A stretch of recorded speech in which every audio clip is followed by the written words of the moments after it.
Alone, a single cockroach, an ant, or a termite can do very little to no harm inside your house. Whenever one crawls in front of you, chances are you just let them scurry to their destination. Or not. Yeah, that's right, show him who's boss. But in a swarm of thousands or even millions, they can easily turn the tables and wreak havoc not just to your property but also to your health and safety. And you, the homeowner, must do everything to take back your encroached territory before matters escalate to a full-blown infestation. Typically, what you do is grab a can of insecticide and spray around the spot where you actually see them congregate. And the effect is almost instant. They're dead. Problem solved, right? Or is it? Okay, while spraying insecticide is quick, precise, and effective, there is one common downside. Resurgence. I mean, think about it. For example, when you spray insecticide on a congregation of ants, all of those present at that point in time are struck dead in seconds. But long after the chemical has dissipated, you'll often see new ants arriving at the scene in a few days, sometimes in just a matter of hours. In a previous video where I showed how ants destroyed our wall clocks one after the other, I also explained how ants, when threatened or at the brink of death, give off alarm pheromones that call in their kin from far away. By the way, even cockroaches secrete a similar pheromone in their feces that attracts other roaches. So, if you stomp one cockroach, spread its guts all over, and don't clean up properly, there's a high chance that shortly, others will congregate at that same location. Anyway, back to ants. What do you think will happen once kindred ants arrive at the scene? Well, they re-establish the supply line, resume the work originally carried out by their fallen comrades, and they may even call in more backup. The net result is resurgence. Because the hard truth is, spraying insecticide only targets the symptom, not the root cause or the source.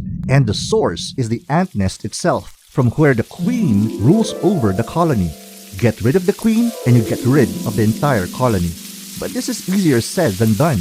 Oftentimes, the colony is so far away from the scene, hidden from view, and well protected. There could even be several ant colonies present in your home, especially if you have a large property. These colonies could be behind your walls, inside the ceiling space, under the floorboards, along electrical conduits, deep within cabinetry, and so on. What makes matters worse is that it's hard to trace a supply line back to the main colony. Not only are these lines long and eventually lead to inaccessible areas, but they can also branch out multiple times.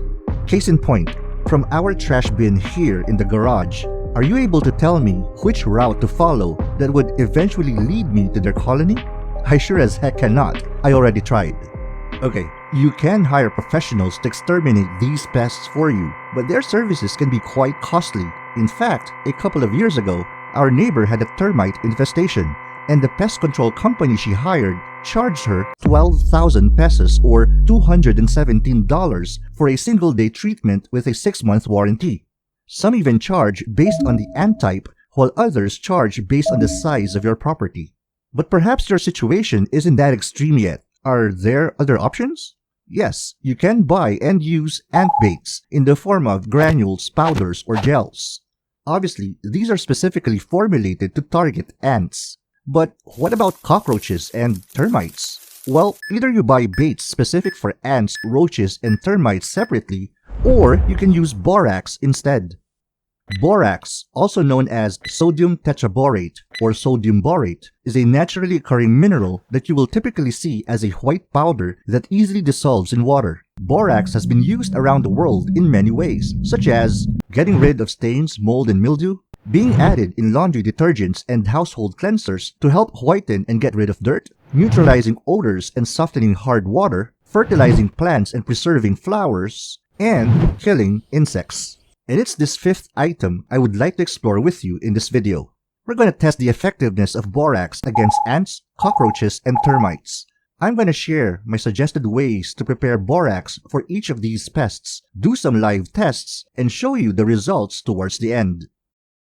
So how does borax kill ants, cockroaches, and termites exactly? Well, they must ingest it, either by being tricked to eating it or in the process of grooming themselves. Once inside, borax sticks to their stomach lining and wreaks havoc to their digestive and nervous systems. This causes them to gradually die from internal poisoning or dehydration. So, borax ingestion and not mere contact is the key.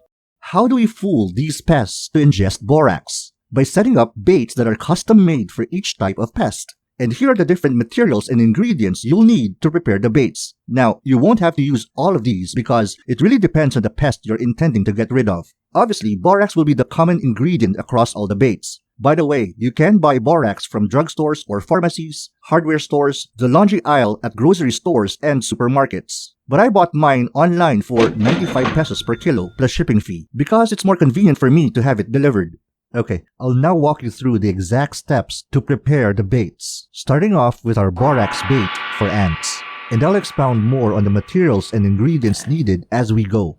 Sticky, sugary items like popsicles and sugar water are more likely to attract ants than plain table sugar. But that doesn't mean that ants won't go straight for any sweet item they can get their hands on, including whatever sugar source is found in your trash. With that in mind, we'll have to make our baits as the most enticing for them over anything else in our home. While I've seen others mix honey, peanut butter, or pancake syrup in their borax solution, I like to be practical and just use regular sugar because it's the cheapest in our area at about 60 pesos per kilo. Personally, I would even prefer white granulated sugar because it's easier to dissolve, but since the store nearest us only sells brown sugar, this will do just fine. What is important is the mixing ratio of our ingredients because I want to end up with a solution that has a syrup-like consistency. Not too thin that it evaporates so quickly, but not too thick that it ends up becoming an ant trap instead of an ant bait. So for sugar, I found the ideal mixing ratio to be 5 parts sugar, 3 parts water, and 1 part borax. This means, regardless of measuring in teaspoons, cups, ounces, or even with an improvised measuring tool, the proportion must be 5:3:1. We'll come back to sugar in a bit. First, I'd like to share my thoughts on the containers I'll be using to pour in my ant bait solution. These are 40 milliliter specimen cups, which are commonly used to hold urine or stool samples for lab tests. You can buy these from your local drugstore or pharmacy, but as usual, I bought these online for 195 pesos for a pack of 25, which makes it about 7 pesos and 80 cents per piece. While you can use just about anything to hold your ant bait solution, like bottle caps, plastic bottles, or even aluminum foil, containers like these have more benefits because they are stable and heavy enough not to be easily blown away by wind, have a lid or cover to minimize evaporation, and keep other animals like bees or even your pets from consuming the content, are made of plastic, which means I can wash and reuse them over and over, are translucent, which allows me to see inside and if I need to make a refill, and finally are big enough to hold an ample amount of solution but small enough to fit just about anywhere in and around the house. Now, we need to puncture 3 to 4 holes around the side of the cup, about 5 millimeters below the rim. The hole should be large enough for the ants to crawl through and access the borax solution. I'm going to use a spur point drill bit to bore the holes. If you don't have a drill, you can heat up the tip of a nail and press it through the plastic to create holes. Don't use a hammer because the pounding action will likely break apart the plastic cup. Instead, wear a glove or use a pair of pliers to hold one end of the nail while you push it into the plastic. Meanwhile, I found that holding the cup steady with a clamp or vise made drilling the holes so much quicker and safer. For my purposes, I'm aiming to make 10 ant baits, so I must drill holes on 10 of these cups. And after about 10 minutes of drilling, here are my 10 cups ready to be filled with our borax ant bait solution. To properly mix the ingredients, I have a mixing cup. But if you don't have one, any large container like a basin, a jar, or even a tall glass will do. It really depends on how much solution you intend to make per batch. Okay, if I need to fill up 10 cups that's 40 milliliters each, then my total target solution is 400 milliliters.